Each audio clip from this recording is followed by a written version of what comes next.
Alright guys, this is Matthew Danahay here to talk about why the Dead Space series is criminally underrated. So, I don't know how many people know about this game. I mean, it's kind of a big name and kind of not at the same time. It's a dead series at this point. It doesn't look like they're going to make any games in the near future. And Visceral Studios, as many of you may know, was shut down by EA. And being under EA can be kind of a death sentence. Either you're going to see yourself become the villain or die early. And Visceral kind of saw themselves die early. But I think they're most known for their Dead Space series. They're making a Star Wars RPG or some open world game like that before they were shut down. Unfortunately, they didn't get to make that game. But if you're into horror or action horror, I would highly recommend you play the Dead Space trilogy. Third game isn't as great as we all hoped it might be, but it's not terrible. But Dead Space 1 and 2 are definitely where it's at, and you can get these games pretty cheap. What makes them so great, as you can see in this gameplay, is it's got such a good atmosphere. It is just so creepy. I mean, there's constant random noises and shadows and these random, footsteps or random, monster scurrying noises and creepy things going on, hallucinations, whatever, steam coming out of nowhere, and it's just a great series. This is Dead Space 2 right here. So it's the second one in the trilogy. The first one's more horror based, and the second one has some more action in it, while it does retain the same amount of horror. But Dead Space 2 is definitely my personal favorite because it's so well-rounded is what I want to say, because while it does have great horror, it has great action. While it has great action, it does have a more in-depth story with more lore. And, it may not be as many text logs and background information, but there's definitely more played into the background of Unitology, which is the in-game religion behind the Necromorphs. And the Necromorphs are the mutated monsters that you see that is an alien species slash people, is people turn into that once they are around the marker. And the marker, if you didn't already know, is this ancient alien artifact that was dug up by the Earth government slash Unitologists. And then there's something about Michael Altman, who was a martyr for that religion. There's a lot of lore. It's hard to explain. I could make a whole 30-minute video explaining all the lore in the game.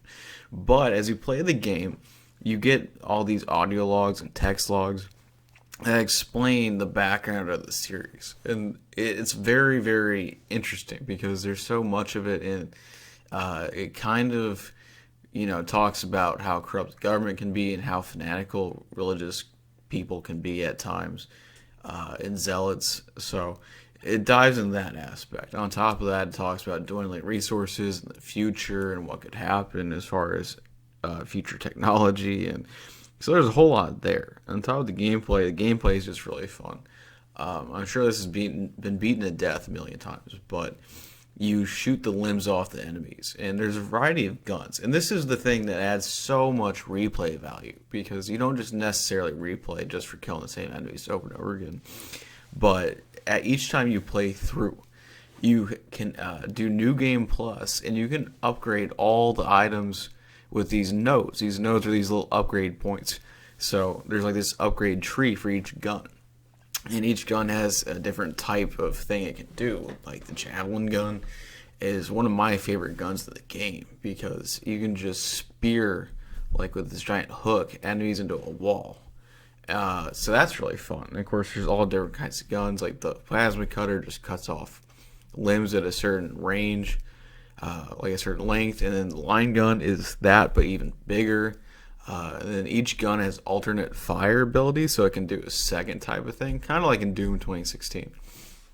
So you can upgrade each thing and make it better, and also your suit. You can change the look of your suit. There's many different options. You can change upgrades on how much air you have for when you go into space with obviously no oxygen.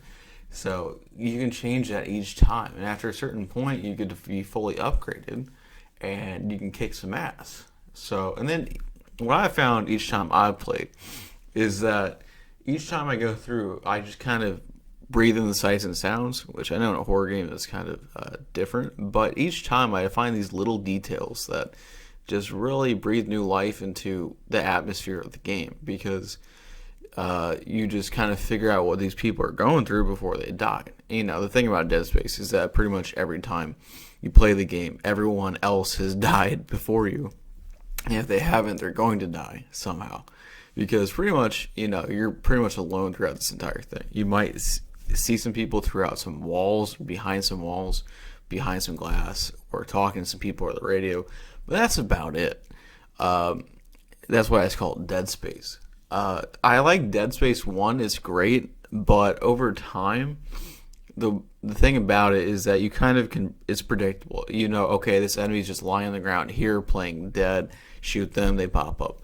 The second game, though, they throw a lot more enemies at you at one time. I like that. And two, it's got some more action sequences that are pretty outstanding, pretty memorable. And not to say that the first one doesn't have that. It's just few and far between, because it's more focused down like corridors. Because it's trying to like have you more focused at enemies jumping out and this and that. So that's why I like the second one the best. But the second one I think is less frustrating. Also, but it does have some frustrating sequences. The first one, though, the most frustrating about that was the asteroid section. Now, back when I first played it, I got off Origin for free. And so I was playing on my shitty laptop. I said, oh, it's free, I'll try it out. And this is some cheap first laptop that I had in college. And it was very, very criminally underpowered. So I was playing this game at like 15 frames a second. And you had to, you know, you're on a laser turret trying to destroy all these asteroids heading for you, and you couldn't let them hit you.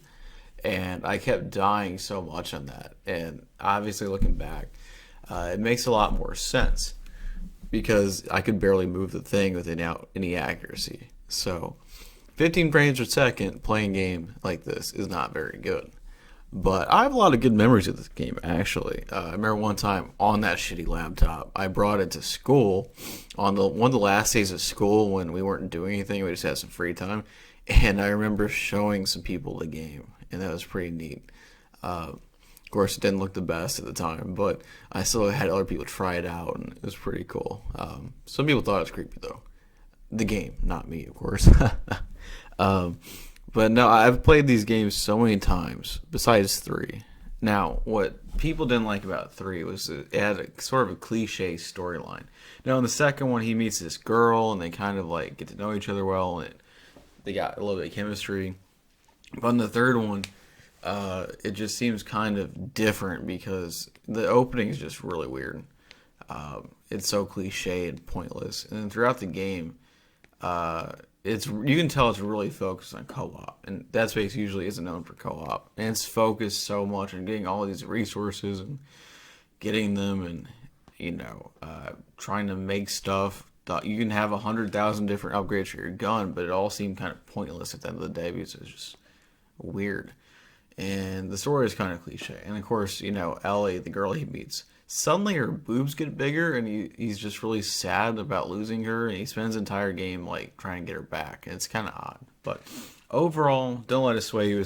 Dead Space 3, although it has its flaws, still is pretty good gameplay wise. Overall, a fantastic series, and if you can see in this gameplay, it's really creepy, especially with some headphones on. So you play this game a lot, a ton of replay value, a lot of stuff to explore and find out. There's Easter eggs, of course, and hidden secrets. And of course, you got managed resources. You gotta find ammo, and of course, you can stomp some alien guts, especially like those little gremlin kid things. Creepy as hell. You just smack the shit out of them, like I'm doing now in this video. So there's a lot of enemy variety too in the second game. So if you can check this out, you can find it for cheap. It's not very expensive. I would highly recommend it. That's just my tangent about why this game series is so good. I would definitely give it a playthrough. Thank you for watching me today. My name is Matthew Danhay. Check me out on YouTube as well as Twitter and all my other videos. If you would, thank you very much. Have a nice day.